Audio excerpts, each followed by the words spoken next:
Pastor won't let women near altar, gut tells mom to investigate. She knew that she would have to be quick if she wanted to make it. The last thing anyone needed was for her absence to be noticed. The entire thing was getting on her nerves. She didn't want to be idle anymore. She knew she would have to get to the bottom of things. But her journey would take her into darkness and uncover secrets she'd never seen. Shirley Jeffords used to find Sundays special days for her and her family. They would make an amazing home-cooked breakfast complete with maple syrups. Then they'd hurry to the Sunday morning service. Shirley always looked forward to church every week. But recently things had changed quite a lot. You see, Shirley's favorite pastor who had been doing services for as long as she could remember had recently retired. Most of the community was sad about it as he was a well-beloved man. She was excited to see who would replace her pastor. But she was also a little nervous. She just hoped he wasn't too different or over the top. She then saw the middle-aged man stand at the podium and clear his throat. After the service was over, Shirley felt that he may not have been as passionate as her old pastor, but it wasn't as bad as she worried it might be. But as the new pastor took control of the church, Shirley started noticing strange changes. The curriculum for the Sunday school changed. Then he changed the rules around charity. But the biggest thing by far was just the sense she had about him something was off. Shirley started watching him more closely. Everybody else grew accustomed to his services, but Shirley knew there was something he could have been hiding, and she had to figure out what it was. It was as if there was something hidden behind his eyes that didn't quite match his reassuring smile.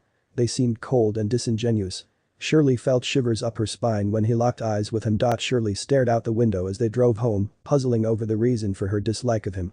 She even asked her husband if she was just reading into things too much. He just smiled and said he noticed it too, but they should give the man a chance.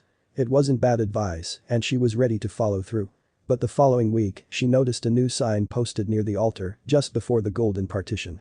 She stared at the handwritten note with wide eyes. The shock quickly boiled into anger. "No women or children past this point," the sign read. She hadn't seen a sign like this since the 50s. As the pastor approached, she pointed at the offensive words and asked what was going on. He smiled briefly and said it was nothing for her to worry about. His dismissive demeanor angered her. The more encounters Shirley had with this pastor, the more she knew her instincts about him were right. She didn't like him, and she knew there had to be a very valid reason behind it. She was going to find out what that was. When she saw him sneaking around the forbidden area, her skin crawled. He was definitely up to something. Shirley's blood boiled to the point that even her husband knew it was dangerous for him to open his mouth. It would have been a different story if it had said no one, but to single women out in this day and age was ridiculous. Things only got worse when she noticed his behavior becoming more and more strange. It was like he was guarding the area around the altar. He was definitely hiding something. By the following Sunday, Shirley had a plan in place. As people shuffled out after the sermon, she waited until the pastor was turned away, then quickly slid behind the golden partition. She pulled aside the velvet curtain and stepped into the forbidden zone. The first thing she saw was a mound of dirt.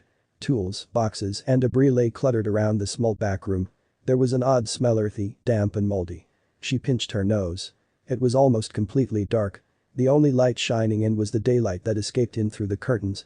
From the shadows to the rays of light, she saw dust particles float in the air, sparkling like tiny beads of glitter. Suddenly, her heart dropped. Shirley was so absorbed by the strange atmosphere and smell that she almost fell to her death. In the middle of the stone floor was a gaping hole. A ladder sat beside it. He was digging inside the church. Why? What in the world was going on? There was no way she was turning back now.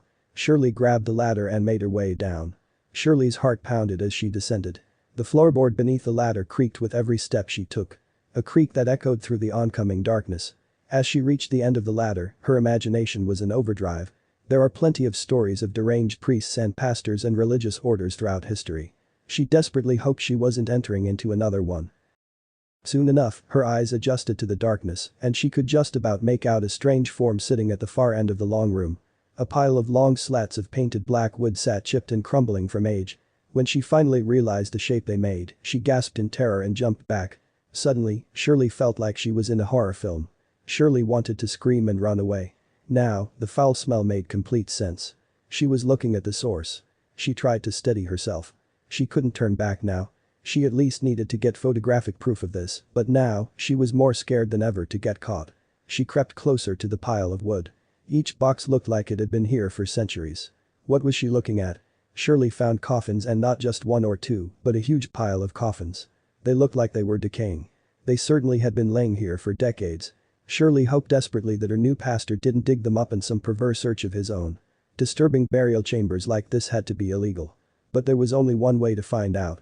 Quickly, Shirley grabbed her phone from her pocket and took pictures of the creepy scene.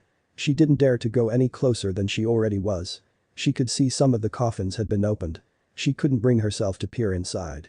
She was confident the pictures would be enough proof to back her story. But just after she snapped a few photos, she heard a sound. A sound came from behind her and she spun around. It was the pastor coming down the ladder. In a panic she twirled around, looking for somewhere to hide, but it was too late. He reached the bottom of the ladder. Her eyes met his. Shirley noticed the look of shock on his face to find her there before quickly regaining his composure. Shirley's heart pounded. With nowhere to hide, Shirley changed her tactic. Now, she would be the aggressor.